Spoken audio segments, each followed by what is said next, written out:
ngelawan ya katanya sama saya. Enggak, saya nggak ngelawan, tapi dia tuh saya mau moto, enggak kaki duluan. Saya betul-betul didorong lagi. Lalu ada percakapan yang sebenarnya ini gak apa-apa ya? Ya apa? Mainlah kita katanya gitu sama saya.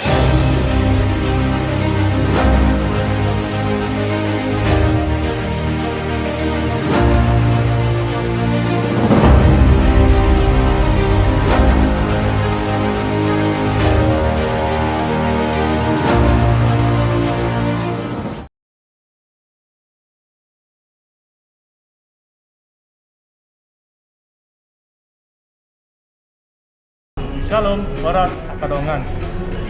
Kembali lagi bersama kami tim Multimedia Distrik 15 Tumbaksel. Nah, pada kesempatan kali ini kami akan berbincang-bincang dengan salah satu narasumber, orang yang mungkin bisa dibilang paling sibuk di belakang Eporus. Oke, langsung saja kita perkenalkan, yaitu Sekretaris Khusus Amang Jandrio Siagian. Ngoras buat kita semua. Oke, sebelum kami berbincang-bincang lebih jauh, mengenal lebih dalam Amang Jandrio, alangkah baiknya kami bertiga berkenalan. Perkenalkan, nama saya Ricardo Siagian, dan yang di ujung Saya Richard Silain. Saya Situa Posma Siahaan. Oke, mungkin hanya itu bisa yang kami perkenalkan. Pertama-tama mungkin dari Abang Richard Silain, ada yang bertanya. Oke. Jadi emang atau abang lah ya, lebih enak atau Santai aja, mana yang lebih nyaman. Iya. Jadi abang udah berapa lama bang menjadi orang yang tersibuk di balik seorang Eporus? Pertanyaannya walaupun dalam satu kalimat tapi ada dua bagian ya yang saya respon ya. Yang pertama dari belakang dulu, sejak kapan mendampingi Eporus? Tepatnya sejak Februari 2021. Itu tepatnya, berarti per hari ini udah masuk tahun yang kedua. Tapi kalau misalnya dibilang orang yang paling sibuk, nah ini dia nih. Bagi saya nggak juga sih. Tetapi lebih gimana ya? Lebih tepat kalau semua waktu dalam satu hari itu terpakai. Kayak saya pernah aja ingat entah baca di medsos, orang yang paling sibuk itu justru orang yang nggak tahu ngapain. Oh, Nah, sementara saya terus ngapa-ngapain, berarti nggak sibuk kan? Ya, benar. Cuma semua waktunya kepake gitu. Nah, itu sih kira-kira ya. Oke. Ada lagi? Mungkin ini kan kalau menjadi sekretaris khusus tuh mungkin ada seleksi atau ada yang seleksi lah ibaratnya kan, atau memang ada penunjukan langsung dari Eporus atau gimana menjadi sekretaris khusus? Iya, apakah ada seleksi atau tidak sih saya nggak paham ya. Ya.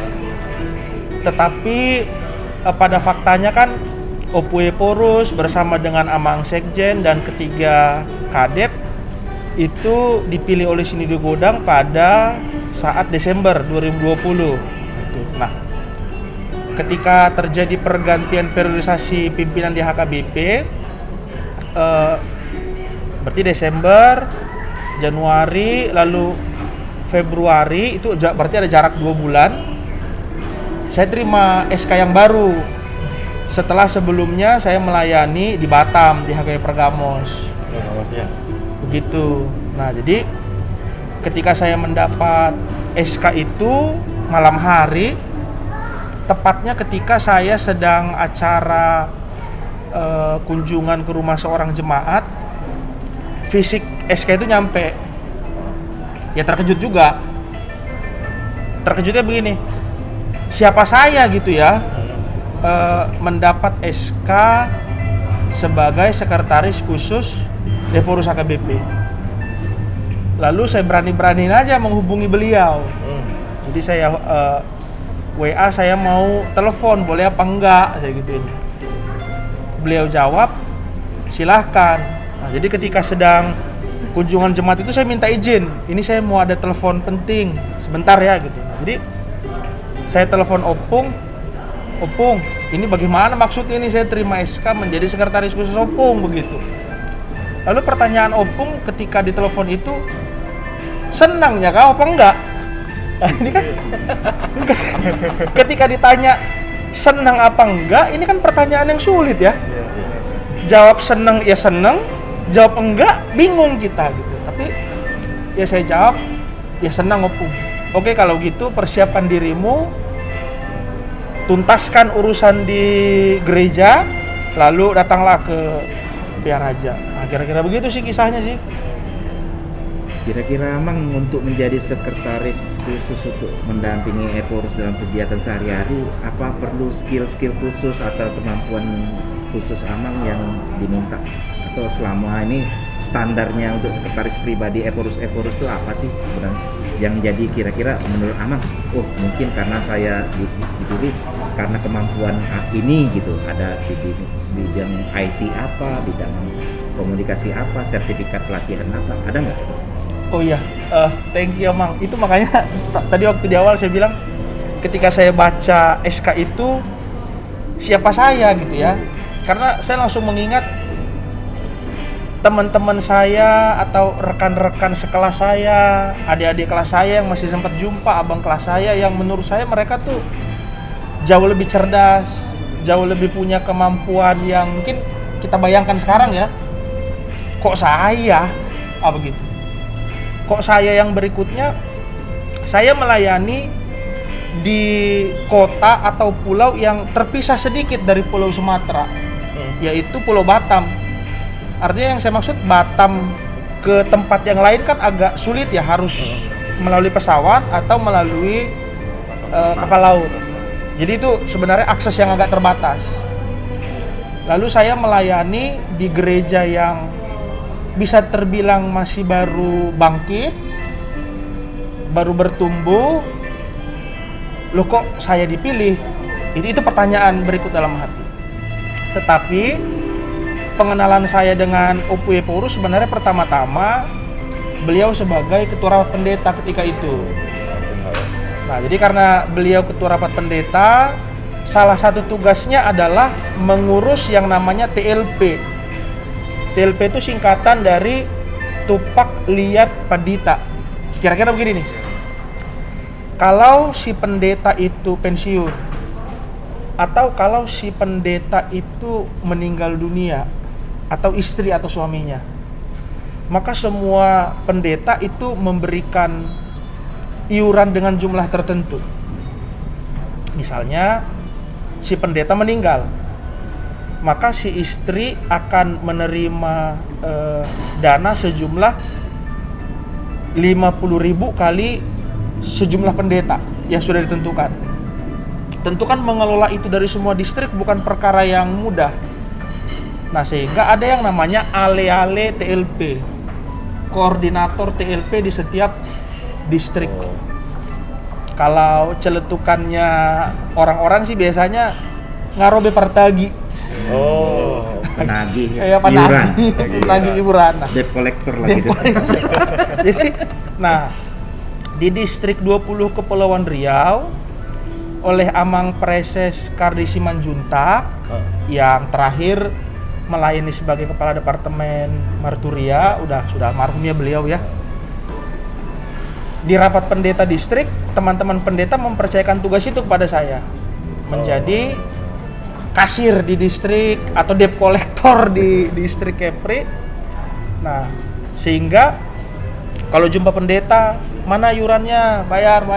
Nanti ada informasi dari ketua pendeta, teman kita yang bernama ini melayani di sini meninggal dunia. Itu berarti iurannya harus segera dibayarkan. Itu yang pertama pengenalan saya secara pribadi kepada beliau.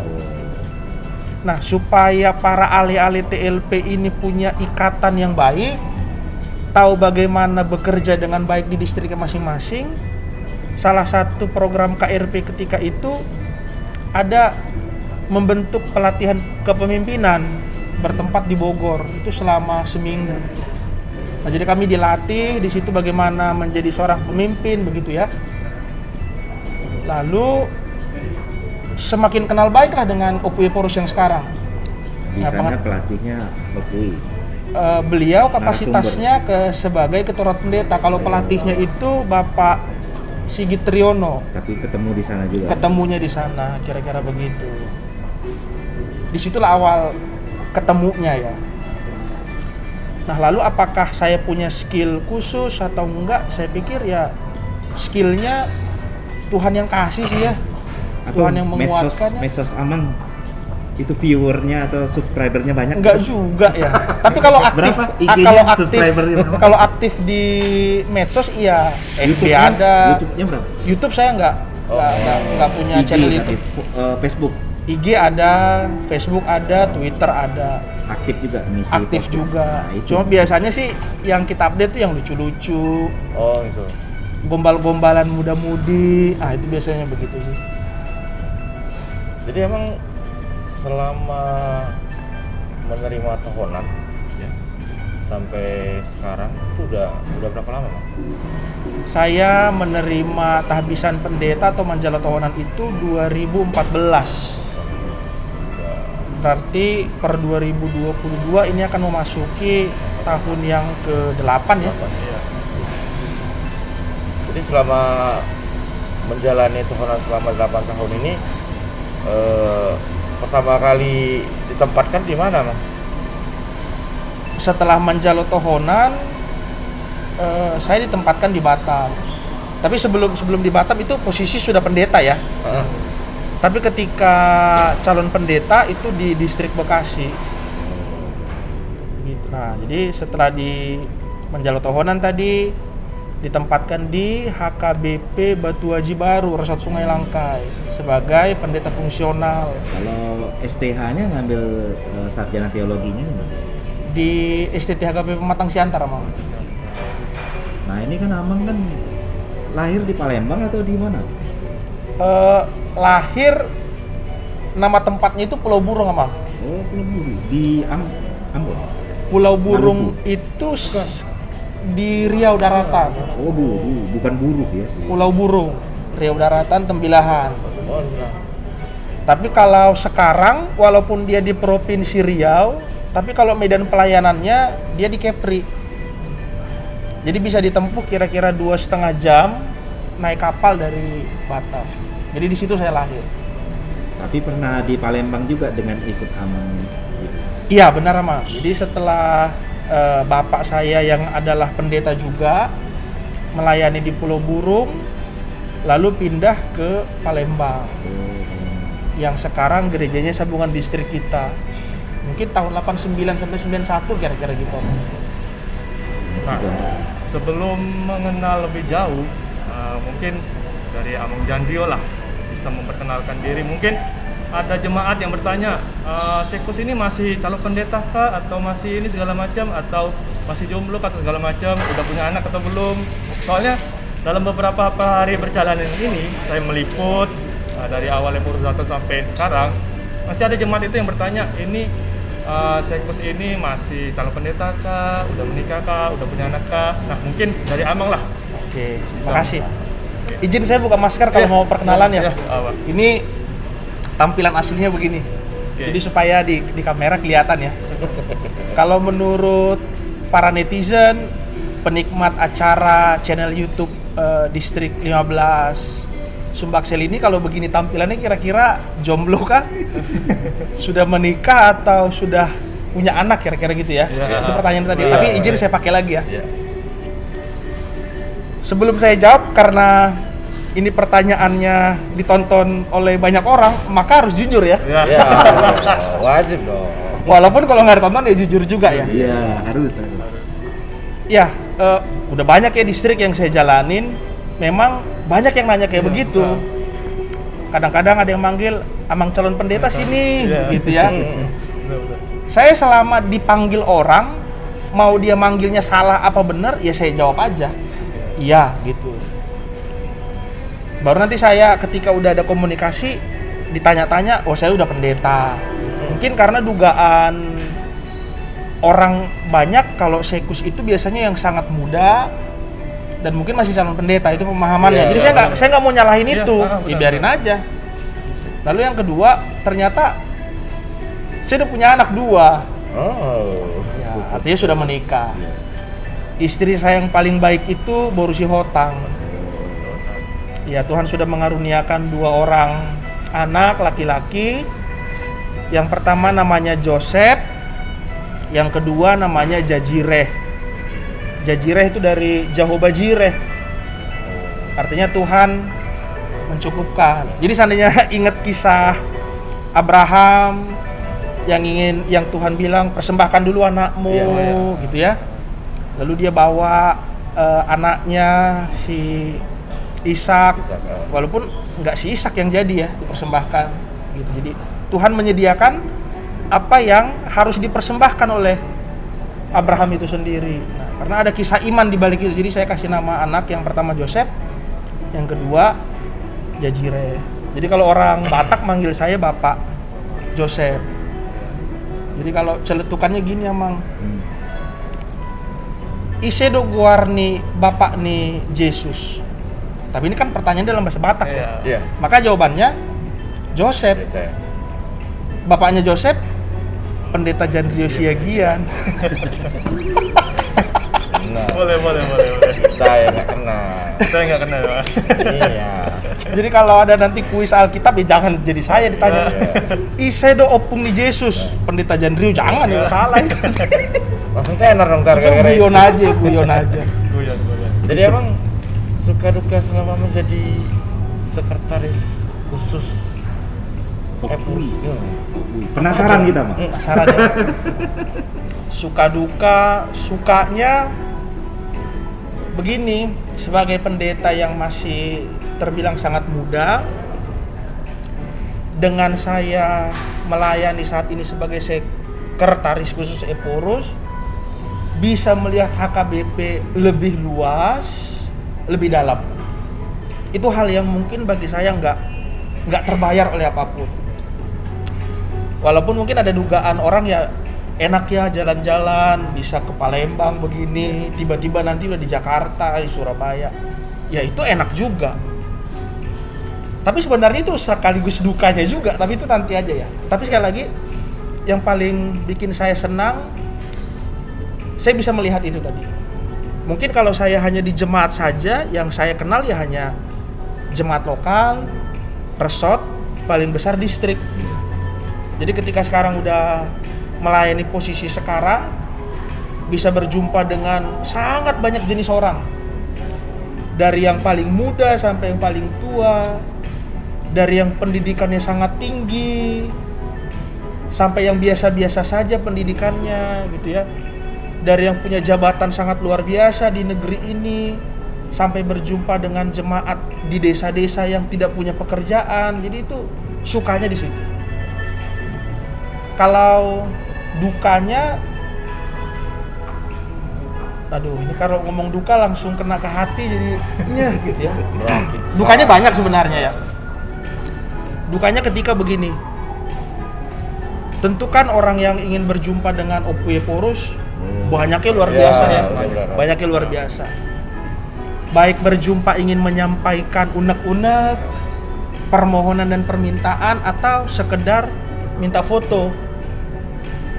Nah, sementara kan tugas saya adalah memastikan pelayanan Opus Epurus berjalan sesuai dengan jadwal atau schedule. Berarti ini saya udah duga nih, dari titik A ke titik B sekian menit, supaya laju kendaraan bisa stabil, nggak ngebut-ngebut banget gitu ya. Tapi tiba-tiba nanti ada yang minta mau ketemu, minta berfoto dan seterusnya. Ada yang ngerti, oh ya Mang, nggak apa-apa. Tetapi ada yang mungkin dia punya kepentingan yang harus segera dijawab ketika itu. Misalnya saya bilang, oh Opus Epurus masih rapat. Memang rapat bener ya. Enggak, aku harus sekarang harus masuk. Ada yang mau saya sampaikan, gereja saya begini segala macam. Kita dituduh pembohong, begitu ya. Oh, udah sampai ke situ juga. Sampai begitu. Pergabu sudoho begitu. Atau misalnya, ya udah setelah ini bisa nggak saya ketemu? Ya setelah ini kami harus menuju kegiatan yang berikut. Atau katakanlah mau ke bandara, mau segera terbang gitu. Pendeta pembohong. Akhirnya saya tunjukin aja tiketnya, ini tiketnya gitu. Nah gitu. Itu salah satu duka Amang. Lalu duka yang berikut, entah ya karena badan saya nggak terlalu besar, nggak kekar, itu pernah didorong oleh sekelompok orang yang mungkin wartawan ya, mungkin. Jadi kisahnya begini, ada satu perhelatan, katakanlah di satu distrik. Setelah Opueporus memberikan ceramah atau bimbingan, di situ juga ada unsur baik dari pemerintahan atau tokoh-tokoh di daerah itu mau diulosi oleh Eporus. Nah, ketika Opueporus sudah bersiap-siap mau mengulosi, maka saya mau dokumentasi nih dengan bermodal kamera HP. Tetapi dari sudut pandang yang tepat, saya udah nggak dapet. Karena ada 3 orang yang pakai kamera DSLR yang besar-besar, itu udah di titik yang pas dari pinggir. Jadi posisi orang yang mau diulosi dengan Eporus yang mau mengulosi itu dapat. Pikir saya begini, ya udahlah, biarlah titik foto itu menjadi milik mereka. Saya langsung ambil posisi tengah-tengah, itu pikir saya. Karena ketika mereka nanti selesai diulosi, balik badan kan hadap ke depan ya. Saya udah pada posisi foto bersama. Saya udah keker, udah pas bloknya. Setelah selesai Opui mengulosi, balik badan, bikin barisan sejajar. Saya udah hitung ababan, siap ya Opung begitu. Tiba-tiba yang 3 orang tadi, permisi dong gitu. Katanya pada saya ya. Jadi saya bilang, gantian ya bang, saya gituin. Saya masih panggilnya bang ketika itu. Mau siapa aja, mau adian saya apa enggak, yang penting panggil aja dulu bang ya. Enggak, kami duluan katanya. Wah, ini nadanya udah makin tinggi. Saya sambil masih ngeker gini, tadi kan waktu orang abang di sana saya nggak ada geser kalian.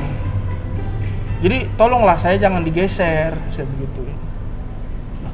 Ngelawan ya katanya sama saya. Enggak, saya nggak ngelawan, tapi biar dulu saya mau moto. Enggak, kami duluan gitu. Saya betul-betul didorong lagi. Lalu ada percakapan yang sebenarnya ini nggak apa-apa ya. Nggak apa-apa. Mainlah kita katanya gitu sama saya kan. Main begitu ya. Main.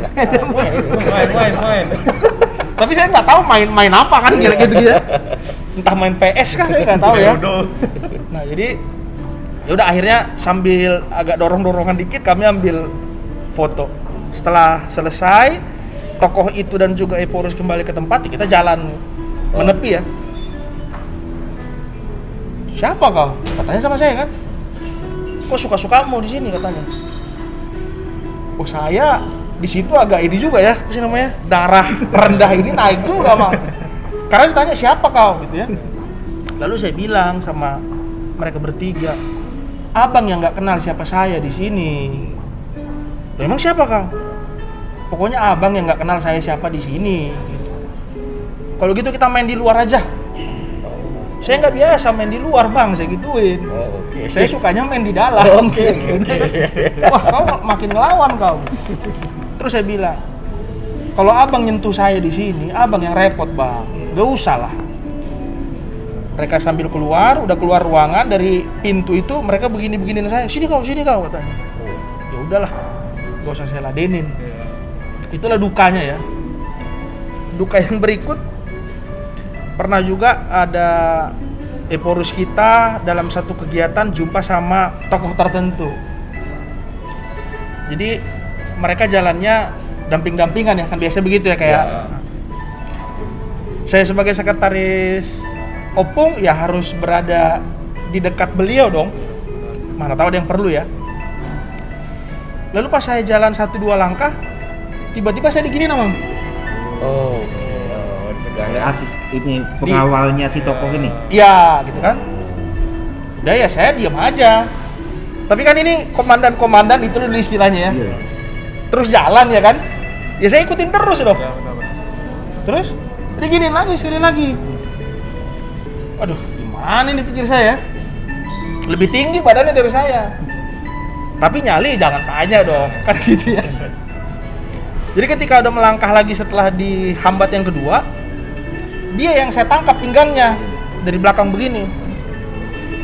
Lalu ditanya, kenapa kamu hambat saya? Katanya.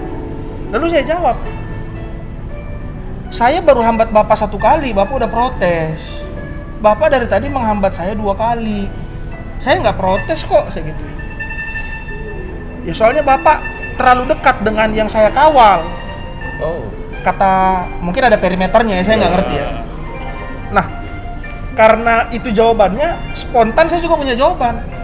Ya saya menghentikan Bapak karena Bapak terlalu dekat dengan yang saya kawal, ya gitu. Aduh Pak, ternyata kita sama-sama mengawal Pak. Sama-sama profesi ya, satu ini posisinya sama. Benar, cuma harusnya nggak- saling mendukung. nggak ya. saling kenal kan, kira-kira begitu. Itu aja sih dukanya gitu ya. Yang saya penasaran yang abangnya, ini kan masa pandemi. Abang saya lihat sering nyemprot hand sanitizer, tapi nggak cukup hanya itu.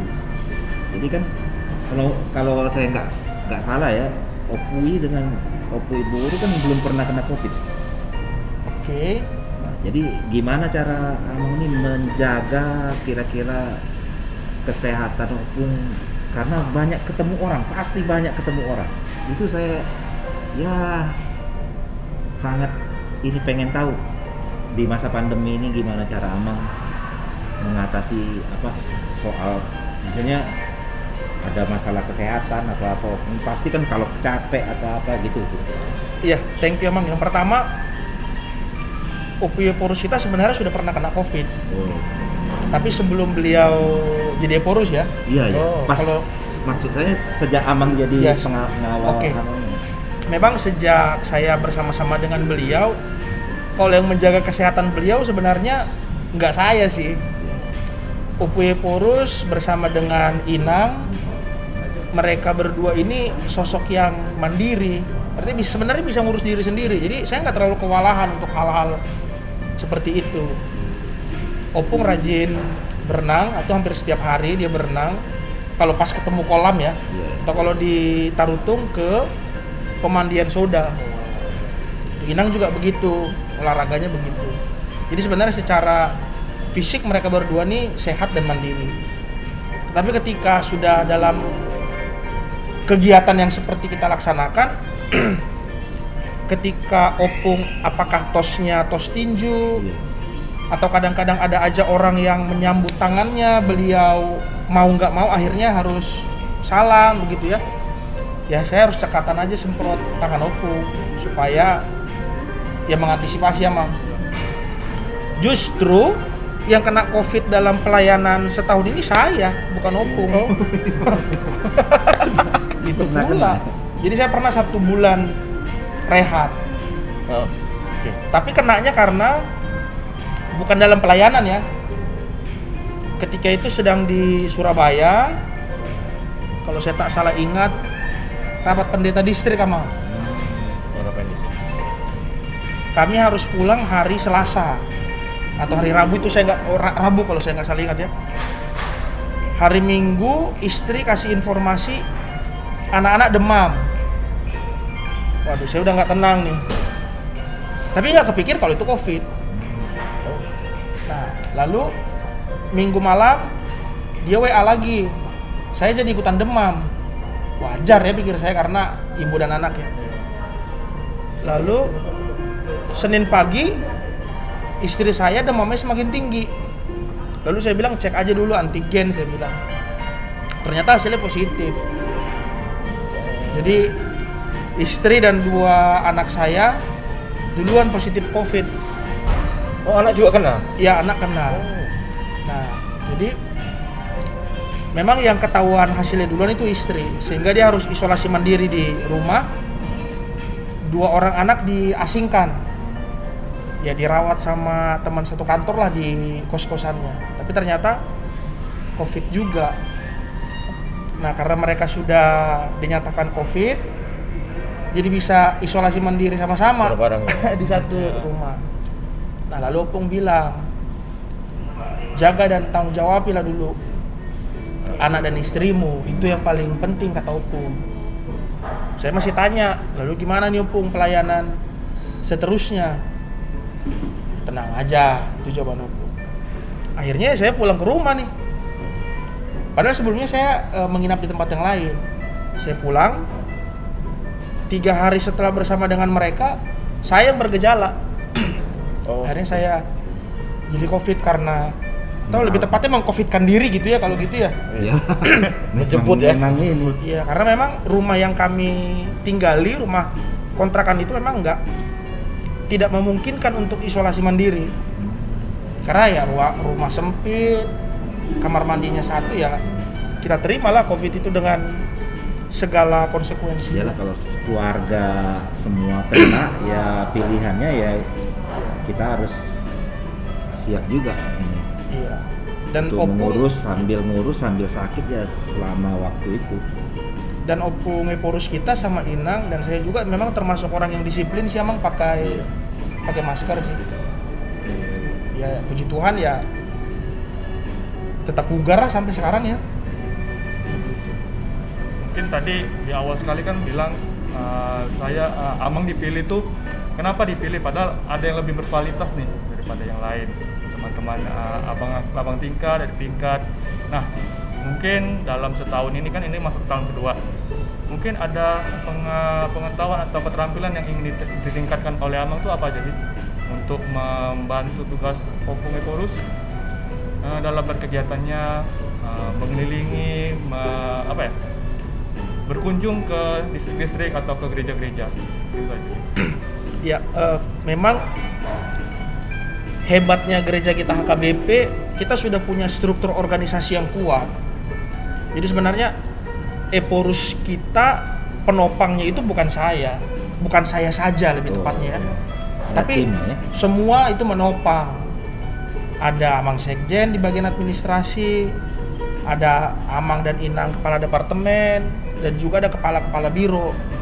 Jadi mungkin kita ngebayanginnya Eporus ada sekretaris khususnya dia ngerjain semua, enggak juga gitu ya. Tetapi yang ngerjain hal-hal tertentu ada juga. Tetapi garis koordinasinya juga ada gitu. Nah, jadi di situ teamworknya.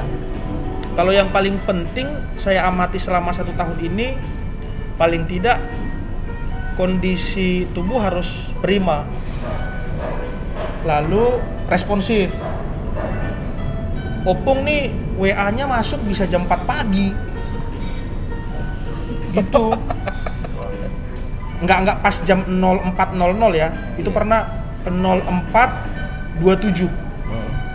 Mungkin beliau sudah bangun, berdoa dulu biasanya, lalu meng-WA apa yang harus dikerjakan gitu. Tapi bagaimana sih, harus cepat kan merespon itu. Nah itu makanya harus fit, dan nggak cuma saya yang harus fit, handphone saya pun baterainya harus fit. Oh iya, pengaruh emangnya Kalau dia mati tiba-tiba, jadi power bank harus selalu standby. Volumenya harus kuat, Ya volume kuat alarm. gitu. Karena yang berhubungan dengan Opung kan nggak hanya Indonesia yang punya 3 wilayah waktu. Iya. Oh, di Luar negeri juga ada mah. Atau misalnya tiba-tiba ada terjadi bencana dan seterusnya, kan itu informasi akan masuk sangat deras. Jadi kapanpun kita harus standby. Iya. Mungkin satu lagi Amang yang saya penasaran. Ini kan kesannya pengawal Opui Eporus. Amang bisa bela diri apa, Amang? Main kita. Ini Apa memang ada sabuk hitam apa kayak, atau sesudah jadi pengawal asisten pribadi Eporus baru dilatih gitu? Kami penasaran sih, pengen tahu apa memang ada syarat. ini ada jawaban serius, ada jawaban bercanda nih. Ya, boleh. Dua-duanya. Kalau jawaban bercandanya itu ada jurus MBB namanya. MBB itu membabi buta. Jadi kalau ada orang datang, Ada aja. itu jawaban bercanda ya. Tetapi kalau jawaban seriusnya, pernah belajar bela diri, pernah. Itu tapi muatan lokal aja Amang waktu masih SD. SD ya. Jadi SD kelas 1 sampai kelas 6 ketika di Bekasi, kita muatan lokalnya bela diri memang. Dulu sih kata kawan-kawan, saya jago-jagoannya gitu. Dulu saya bandel memang, waktu masih anak-anak tuh bandel. Ya, Tawuran SD gitu ya. Tapi tangan kosong. Iya. Bahkan ketika SD ada sesi sparring partner namanya. Bukan berarti kita ada masalah, Tapi kalau lagi jadwal kita harus sparring, Oh, iya. sparring. Kayak Fight Club Ya, gitu iya, film-film tapi itu masih hardcore. SD. Iya. Kayak gitu. Ada itu di medsos orang berkelahi ditonton teman-temannya. Tapi berubah nggak lagi yang begitu, nggak lagi main fisik setelah SMP bapak sama masukin saya ke sekolah Katolik. Nah, berubahnya di situ lah. Walaupun kadang-kadang darah ini mendidih juga gitu ya. SMA juga nggak pernah lagi berantem lah. Tapi kalau SD rutin. Tapi kalau sekarang apakah punya keterampilan bela diri? Wah, enggak lah Mang. Iya, saya yakin yang berniat tidak baik kepada Opuyeporus nggak ada lah kalau sampai kontak fisik ya. Tapi jauh-jauh lah ya, jauh-jauh. Ya kalaupun ada ya self defense dan juga pengetahuan tertentu tentang membela diri atau membela yang kita jaga ya bisa lah. Kita tonton juga kan beberapa video atau film-film bela diri tertentu ya bisa juga ya. Gitu. Karena yang paling susah sebenarnya lawan kita bukan laki-laki kan, laki-laki ya fisik selesai. Yang paling susah ya non laki-laki ini alias perempuan kan. Oh iya. Hanya dia nangis saja atau tiba-tiba menjerit, wah susah. Jadi kalau ke kantor juga ada yang tiba-tiba terobos masuk, itu yang paling sulit kita hadapi itu bukan laki-laki, perempuan justru. Wah repot. Disumpah mati pun saya udah pernah perempuan pula gitu. Mati kau ya katanya. Ya ampun Tuhan, saya bilang iya Inang, saya pasti mati kok itu. Gitu. Tapi ya saya yakin lah Tuhan jagalah. Nggak harus sampai fight begitu Mang. Terakhir ya Bang. dari saya, Samsatnya yang dibawa sih. Terakhir dari saya Iya. Bang. Selama dalam perjalanan Abang mendampingi Opuyeporus, kita sama-sama tahu ya karakter Opuyeporus yang sekarang ini berbeda. Tipikal beliau ini lebih cenderung memilih untuk tempat-tempat yang terpencil. dengar bahasanya. Dari pengalaman itu emang yang paling emang menurut Abang sendiri, daerah mana yang pernah Abang kunjungi berserta Epurus yang membuat Abang sendiri itu harus mengakui bahwa kuasa Tuhan itu ternyata memang sangat besar. Itu Bang dari saya terakhir. Ya ini pertanyaannya, kalau dari tadi kita agak bercanda gitu ya, ringan-ringan, ini udah masuk pertanyaan yang agak serius nih ya. Pernah ada yang tanya kepada saya, gereja terpencil mana yang udah dikunjungi Porus? Saya jawab nggak ingat. Saya jawab begitu karena terlalu banyak, jadi nggak ingat. Lain kalau cuma 1-2 kita bisa sebut ya. Tetapi yang paling berkesan itu paling tidak HKBP Robean yang ada di Pahae. Saya berkesan ke situ karena gerejanya masih berlantaikan tanah, altarnya juga masih tanah, gitu. Lalu ketika ada momen Eporus berdiri menutup ibadah, dia kan jadi di posisi paragenda ya kalau dari segi posisi ya. Saya lihat dia dari atas sampai ke bawah, ke ujung kakinya dengan tanah itu, pikir saya gini, ya ampun Tuhan, Eporus nginjek lantai tanah, nutup kebaktian, itu terenyuh saya sendiri gitu ya. Sampai saya abadikan, saya jepretnya harus sekali gitu dapat. Itu yang pertama, yang sangat saya ingat. Kalau yang kedua, HKBP Siantar Nepospos. Oke. Kendati namanya Siantar, tapi dia nggak di Siantar ya. Dia tetap di Silindung. Perjalanannya kira-kira 2,5 sampai 3 jam dari kantor pusat. Saking sulit medannya, kita nggak pakai mobil dinas Eporus. Harus pinjam mobil Pak Bupati Taput yang double cabin. Atau yang Gardan 2 ya, yang 4 rodanya itu bisa berputar bersama ya. Itu Lumpur ya? Wah, medannya Tanah. lumpur. Aduh, nggak kebayang saya Mang. Wah di situ, ya ampun Tuhan. Tapi dalam perjalanan ke situ yang jadi bikin terutama pertama-tama sih Inang Eporus ya. Dia buka jendela, dia hirup udara pagi yang natural banget. Ada suara kicauan burung dan ada hewan-hewan lain yang suaranya bergema. Ya ampun Tuhan, ini kok enak banget gitu ya. Nah, itu proses berangkat Amang. Saya duduk di depan, ada abang pendeta yang menyupiri kami, lalu Opung dan Inang berempat. Tapi ketika pulang, saya lihat udah mau hujan nih. Nyonya pendeta resort bersama dengan abang pendeta resort yang mereka pakai motor trail memandu kami di depan.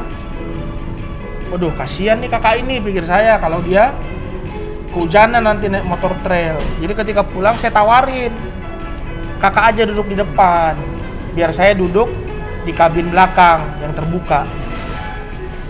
Dah deal nih, saya duduk di belakang sama seorang teman juga yang ditugasi untuk meliput. Waduh, nggak kebayang saya. Sedangkan duduk di depan waktu berangkat aja, Pinggang. seakan-akan tuh suspensi itu harus kita taruh di pinggang nih Pak ya. Sekarang duduknya di belakang. Lebih banyak getarannya. Nah, kemungkinan abang yang Marga Tinambunan yang mendrivery kami ini, ketika berangkat kan dia masih coba-coba kenal jalan ya, kapan belok, kapan ngegas gitu ya. Tapi begitu pulang mungkin dia udah mulai hafal jalannya Bang. Jadi dia ngegasnya nih jauh lebih enak kan. Entah inget apa lupa saya ada di belakang. Nah, 2 kali hentakan itu masih tetep gitu ya, 2 kali. Udah, saya sambut aja dengan udah biasa. Tapi ada hentakan yang ketiga tuh saya rasa udah tinggi banget. Dan saya mikir saya tuh udah ketinggalan di belakang. Artinya udah jatuh gitu ya. Tapi pas saya lihat masih di kabin, puji Tuhan. Akhirnya saya dengan teman saya Marga Siregar yang di kabin belakang, akhirnya kami sambut dengan ketawa aja lah. Jadi emang bayangin selama 2,5 jam loncat-loncat terus. Sempet juga datang gerimis. Begitu gerimis datang, handphone, dompet itu masukin ke tas kecil, minta mobil berhenti, masukin ke ruangan cabin yang utama ya, yang tertutup. Kami di belakang lah menikmati gerimis atau hujan yang Tuhan berikan itu. Godaan alam istilahnya ya, digodain sama alam gitu. Di situ itu nggak terlupakan lah gitu ya. Nah, tetapi kalau pertanyaannya tadi begitu ya, ini agak curcol dikit ya. Karena Opung lebih sering kunjungan ke gereja yang punya pergumulan atau yang di pelosok-pelosok, sehingga sekarang saya jadi gamang kalau mengunjungi gereja yang udah besar. Oh, ada. Jadi gimana? Jadi norak gitu ya. Kayak anak desa yang tiba-tiba nyampe ke Jakarta ngelihat Monas sama mall. Oh, jadi kayak gitu. Ini nggak dibuat-buat. Wih, gitu kan. Itu bener-bener terasa ketika Opung melayani di Jambi. Ada MBO Mamayakon Batu Ojahan di HKBP Shalom kalau saya nggak salah ya namanya. Terus saya lihat gerejanya, ya ampun gede banget ini Tuhan, pikir saya gitu. Karena biasanya ngeliat yang bertanah, yang masih temboknya masih kayu gitu. Lalu yang kedua, karena saya meliput dengan inventaris pribadi ya, dengan kamera HP. Kalau di desa-desa kan jarak antara baris pertama tempat duduk jemaat dengan pengkhotbah dekat. Ya. Jadi kita nggak usah pakai zoom 2 kali, 3 kali atau 30 kali, hanya 1 kali dapat, sehingga hasilnya bagus kan. Tapi kalau di gereja besar kan jaraknya sulit. Kalau kita pakai zoom 3, 10 kali kan hasilnya pecah. Sementara kalau kita maju terlalu dekat, saya menganggap gini, sebenarnya ketika lagi kebaktian itu, ini perasaan saya pribadi, ini entah salah apa enggak, ada batas yang menurut saya itu saya nggak boleh terlalu dekat karena saya bukan pelayan minggu. Iya. Sehingga atau menginjak altar itu saya untuk meliput begini sampai hari ini masih deg-degan. Sehingga saya harus cari sudut yang agak jauh tapi kan jadi nggak bagus hasilnya. Itu kalau gereja yang besar. Nah, itu jadi noraknya saya sekarang di situ. Jadi kalau misalnya Opung bilang hari Minggu kita ke gereja ini ya, saya lihat nih dari situ, wah langsung happy saya. Tapi begitu nanti gereja yang nanti biasanya gereja besar kalau ada pesta MBO begitu atau kegiatan tertentu seperti Bonataon atau baru gereja besar-besar begini begitu jadi norak ya. Jatuhnya jadi gitu. Tapi asik kok. Kunjungan ke gereja yang di desa-desa yang kecil-kecil. Ada begini Amang. Mungkin jemaat-jemaat kita di sana itu jarang dilayani oleh pendeta. Oh iya, benar-benar. Karena memang di desa kan pagarannya itu banyak, bisa 12, 15, tapi pendetanya cuma satu di resort. Tapi tiba-tiba yang datang Eporus. Oh. Sedangkan mereka dilayani oleh pendetanya yang satu orang ini aja, yang mungkin 1 per 6 bulan atau 1 kali setahun, itu udah happy banget kan. Ini tiba-tiba Eporus yang datang gitu. Jadi saya ngelihat air mata atau Terharu air lah ya. itu bener-bener terharunya gitu ya. Apalagi Opung nih kadang-kadang ini saya mau bilang sebel, mau bilang risih gitu ya. Tapi jadi ketawa nanti di podcast ini. Dia begitu nyampe tuh nyalamin semua. Kita kan dak-dikduk ya. Dak-dikduknya kesehatannya gitu ya. Tapi ketika Opung nyalamin mereka semua dari belakang ke depan, nanti muter lagi dia ke belakang begitu. Memang raut wajah jemaat itu bahagia banget. Dan pancaran raut kebahagiaan mereka itu seakan-akan begini. Saya yang letih dari hari Senin sampai hari Sabtu lupa kalau capek. Oh, setelah melihat yang seperti Setelah itu. melihat yang begitu. Atau kayak kemarin ya waktu acara kita hari Tanjung Lago. Tanjung Lago. Sabtu ya? Iya, hari Tanjung Lago. Hari Minggu. Minggu. Tanjung Lago. Yang pemerhati. Oh iya. iya. Kan ada yang di kursi roda, Oh, iya, dibawain iya, Opung, gitu ya. Opung kalau mendoakan kan megang kepala dan kadang-kadang saya moto bisa jadi bisa nggak jadi gara-gara saya ngeliat yang didoain itu lagi nangis. Aduh gitu ya. Energi kita semakin tambah walaupun sebenarnya udah capek. Di Tanjung Lago juga begitu kan. Kalau bayangan saya Opung ya berfoto udah sekali foto itu aja. Iya. Tapi ternyata ada di pinggir, ada di tengah begitu ya. Yang sebenarnya itu melelahkan dia menurut saya. Iya. Tapi dia mau capek demi Terik ya. Terik lagi. Jam 12 setengah 1. Tapi saya memang beliau nggak bilang ke saya ya. Tapi saya berusaha menerjemahkan pikiran atau pesan yang mau dia sampaikan. Seakan-akan Opung kalau mengunjungi gereja yang kecil atau yang bergumul itu ingin menumbuhkan rasa kalian ini diperhatikan oleh HKBP. Itu yang pertama. Yang kedua, kami pendeta ada bersama-sama dengan kalian. Itu kesan yang saya tangkap.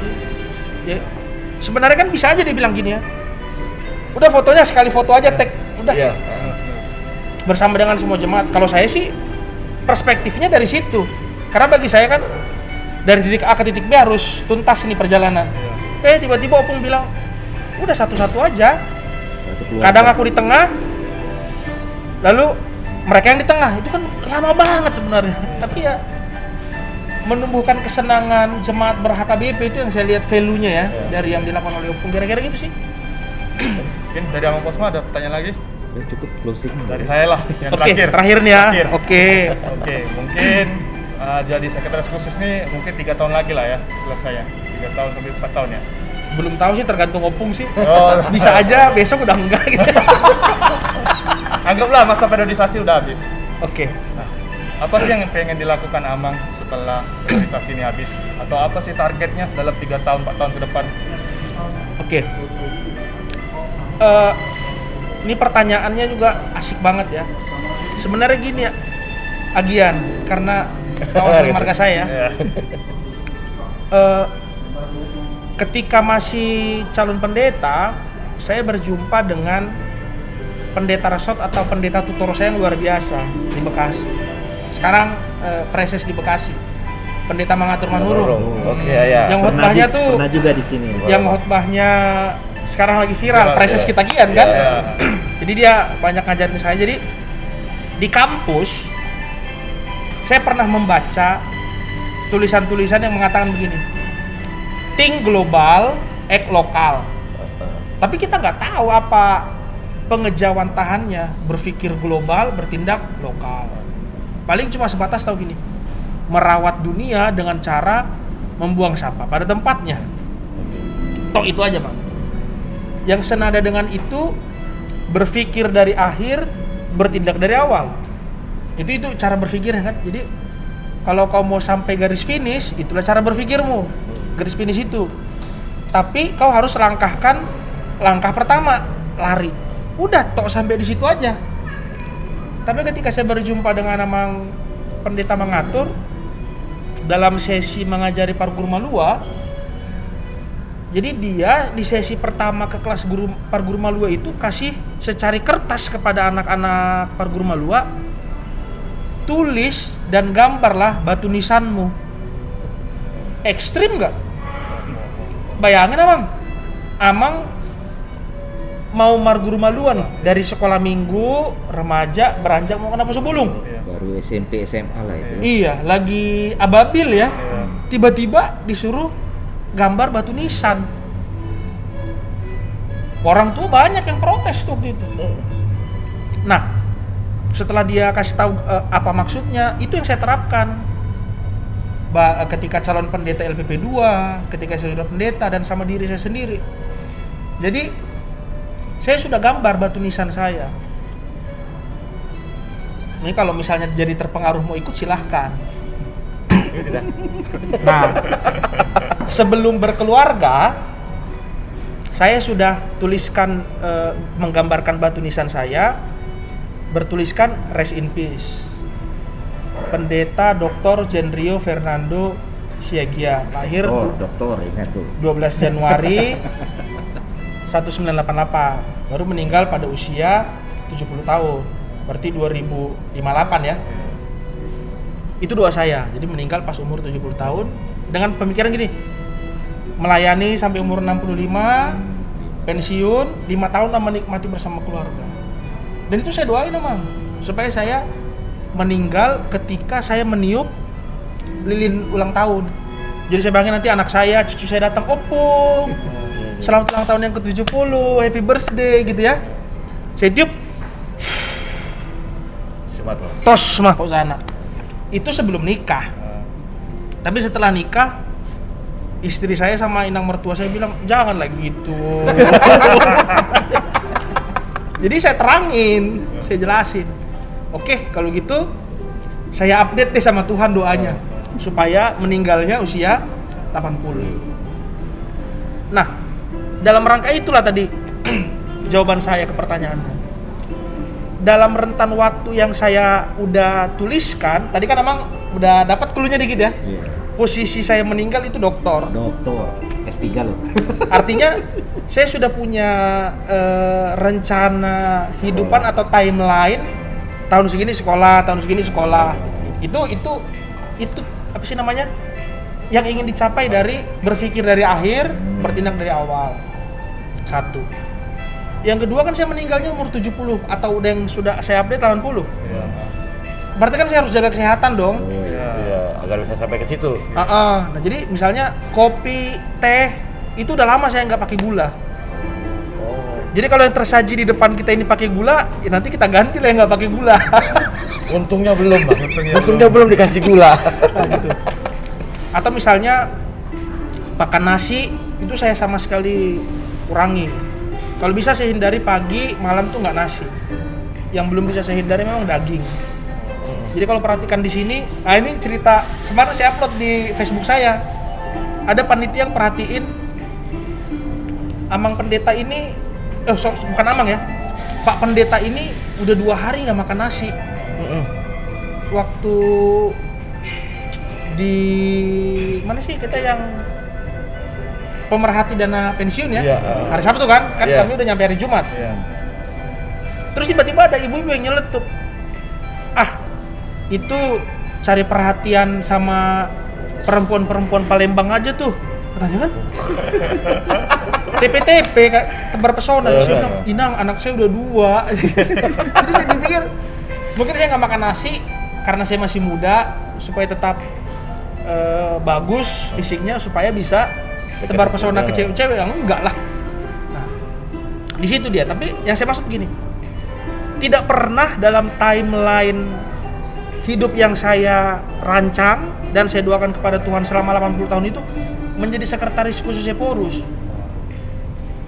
Sehingga yang mau saya bilang, saya nggak pernah terfikir setelah sekretaris khusus Eporus ini saya mau jadi apa dan mau kemana. Di situ kecolongannya, kecolongan dulu saya bilang ya. Dan saya belum pernah pula mengupdate doa saya kepada Tuhan setelah saya sekretaris khusus.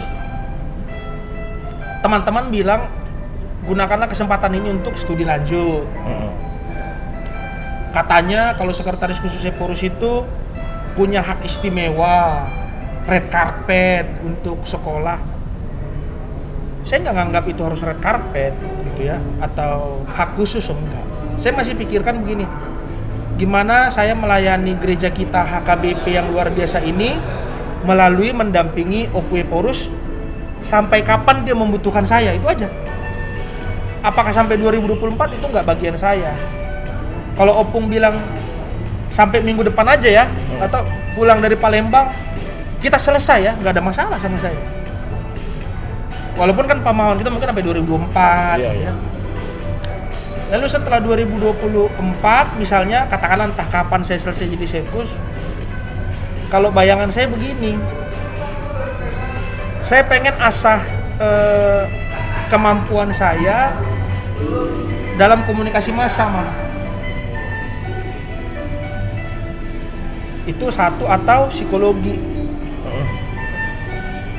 Ya teologi juga pengen ya, tapi psikologi, komunikasi massa. Sehingga mimpi saya begini, kelak saya bisa berbicara di depan semua orang yang agamanya nggak satu agama dengan kita. Ketika di HKBP, Pendeta Jenrio Fernando Siagian berkhotbahlah kita, Yesus Kristus demikian, Allah Maha Kasih demikian. Tetapi ketika saya diundang ke kantor-kantor, ke perusahaan tertentu atau komunitas tertentu, nggak usah pun mereka pakai PDT-nya itu, hanya pembicara kita hari ini Jenrio Fernando Siagian. Di situ target saya. Saya ingin beritakan Kristus yang Maha Kasih dan luar biasa itu tanpa harus berbicara tentang Kristus kepada mereka. Tapi tentu kan kemampuan bicaranya. Oh iya, benar. Ya, atau ini tanpa sebut nama ya. Beberapa motivator nasional ternyata bahan dasar mereka untuk berbicara Alkitab kok, Mazmur kok, Amsal kok. Walaupun mereka mengungkapkannya dengan cara mereka. Tetapi kan ketika kita berada di mimbar kan ada gaya baku yang harus di mimbar. Nggak boleh kan kita jalan-jalan nih keliling-keliling. Yeah. Bayangan saya sih di situ. Kalaupun nanti sekolah harus teologi ya oke. Tetapi mengasah skill di bagian komunikasi massa dan juga psikologi itu mimpi saya sih. Supaya ya gaul sama kalian yang masih muda-muda nyambung bahasanya kan. Benar. You mau ngomongin dunia kita nyambung, mau ngomongin tentang percintaan, gombal-gombalan nyambung gitu. Itu lebih enak sih. Supaya nggak melayani hanya di mimbar. Di luar mimbar juga kita bisa bicara tentang Yesus gitu. Itu mimpi dan harapan saya. Walaupun mimpi yang berikut, saya punya anak sebanyak-banyaknya. Bercanda nih. Bercanda kan? Bercanda. Karena begini closingnya ya. Ini canda aja ya. Ringan-ringan aja, mana tahu terinspirasi. Amang udah berkeluarga kan ya? Sudah. Kan waktu mengadati kan hula-hula kan datang kan pas mau ngasih ulos nih kan. Maranak mahamu 10 pitu, Marboru mahamu 10 onom. Imma tutup karena kata marga siagian kan?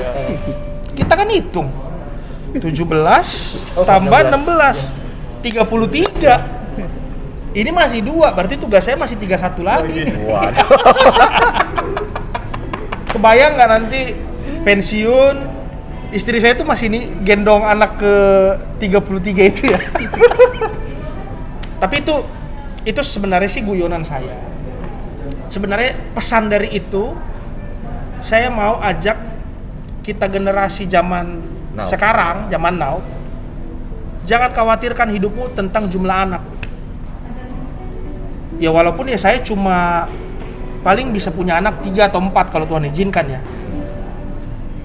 33 ya oke juga, ya oke dong. Oke. Tapi gini, mungkin emang generasi orang Amang berapa bersaudara? 4. Ini jadi podcastnya jadi kita tanya Amang ini. Nah, 4 kan? Atau bapak saya 5. Atau yang sejajar dengan generasi baby boomers yang lahir tahun 60-an itu anaknya 5, 7, 10, 11. Kisah-kisah dari opung-opung kita, telur cuma 2, dibagi 12, cukup. Hidup cukup. Keugah harian ya. Tapi sekarang orang semakin takut punya anak. Malah di negara tertentu kalau bisa nggak usah punya anak. Iya. Nyusahin. Nanti sekolahnya itu gimana. Jadi saya selalu bawa agak bercanda punya anak 33 dalam rangka ingin mengajak orang supaya jangan terlalu khawatir tentang hidupmu kawan-kawan gitu. Tuhan sediakan kok. Begitu. Benar. Jadi kalau tanya mau punya anak berapa? 1 aja. Kenapa nggak 2 misalnya gitu ya? Apa sih sekolah nih? Nah, itu generasi kita udah mulai begitu. Jadi mau saya tantang, saya terobos dengan mengatakan saya mau punya anak 33. Entry pointnya adalah doanya hula-hula ketika pesta, sebenarnya mau bilang itu. Semakin canggih zaman dan perkembangannya, ternyata kekhawatiran kita semakin tinggi. Seharusnya semakin canggih zaman dan berkembang, dalam bahasa Batak ya, posni roha kita kepada Tuhan yang harus semakin tinggi. Coba deh Amang, ini udah generasi berbeda ya. Iya. Modal apa sih kita merantau kan gitu ya? Modal baju aja, ijazah belum tentu, tapi cukup. Benar. Itu aja sih. Gitu. Pengalaman-pengalaman iman, nah mungkin nanti di podcast seri kedua ya. Ya. Misalnya kalau datang Oh, lagi iya. ya. Datang lagi. Amin. Oke. Kita doakan. Pernah suatu waktu di dompet saya dan termasuk di dompet artinya udah termasuk di ATM ya. Itu jumlah uang saya nggak lebih dari 400.000. Tiba-tiba datang jemaat, pakaiannya sangat lusuh, ngemar gabo-gabo, berlumpur, datang ke rumah curhat, Amang, boleh nggak pinjam duit karena bayar uang rumah sama listrik udah nggak bisa. Padahal ketika itu saya harus bayar uang kuliah karena saya sedang ambil pasca sarjana. Saya nggak pikir gimana cara saya ngebayar uang kuliah untuk bulan depan. Padahal ini datang minjem uang sejumlah 200.000. Jadi saya bilang sama istri, ini jemaat kita mau pinjam uang 200.000. Kamu ada duit nggak? Aduh, pas-pasan juga uang saya. Tabungan kita juga digunakan untuk terapi untuk istri dan anak ketika itu ya. Udah saya kasih 200.000. Lalu malamnya saya ada partangyangan Bona tahun kalau nggak salah dari rekanan saya. Saya nggak pernah tuh minta nasi kotak. Kalau partangyangan biasa gitu ya. Iya. Jemaat kasih nasi kotak. Saya nggak pernah minta, kalau dikasih saya terima. Tapi for the first time saya minta nasi kotak ke yang undang saya itu. Karena saya ingat jemaat yang tadi. Sedangkan untuk bayar rumah sama listrik aja dia udah nggak ada. Saya khawatir dia makan nggak malam ini. Jadi saya bawa nasi kotak. Saya jumpain calon sintua lingkungannya karena termasuk jemaat baru, ketika itu saya belum tahu rumahnya, untuk nganter itu. Lalu uang di saya nggak lebih dari 200.000. Deadline untuk bayar kuliah dan mau beli tiket untuk berangkat ke Siantar semakin dekat. Tiba-tiba ada yang kirim ke saya duit 10 juta. Udah selesai masalah kan. Iya, benar. Saking senangnya saya langsung transfer ke rekening kampus 10 juta. Saya langsung lapor ke si pemberi, ini yang 10 juta udah saya jadikan bayar uang kuliah. Maksud saya bukan begitu. Jadi maksudnya gimana? Lah jadi kok berangkat tiketnya naik apa? Belum kepikiran, saya bilang gitu. Karena saya paling simpel ya bayar uang kuliah dulu. Ya jadi apa tiketmu? Ya nggak tahu saya, nanti aja lah saya pikirin. Jadi dibeliin lagi tiketnya. Itu sering kali seperti itu. Itu makanya nggak usah terlalu khawatir lah. Ya berpikir boleh ya. Ya, boleh. Menabung ya wajib ya. Investasi juga ya. Ya. Tapi terlalu khawatir jangan. Burung aja nggak menanam, nggak menabur, nggak menuai, dikasih Tuhan makan kan katanya kan ini betul, jadi khotbah ya. Udah lama saya khotbah soalnya. Gitu. Oke. Oke. Baik sekali teman-teman, jemaah semua, pesan dan cerita dari Amang Sekretaris Khusus kita, Amang Jendrio Siagian. Mungkin pertemuan kita, podcast kita pada kali ini kita cukupkan pada saat ini. Semoga di lain waktu kita bisa berbincang-bincang dan bercengkrama dengan Sekretaris Khusus kita. Mungkin bukan menjadi Sekretaris Khusus ya, tapi mungkin Purus. Oh, mungkin Jadi Epurus. Epurus selanjutnya, mungkin ya. Ini Opui kan dulu sekretarisnya Eporus juga kalau Wah. nggak salah. Wah, Kita doakan aja makin ya. jelas. Kita doakan bersama. Kita doakan bersama. Oke. Saya Ricardo Syagiat. Saya Richard Silaen. Saya Situa Posma Siahaan. Kami ucapkan terima kasih dan shalom. Para. Alright.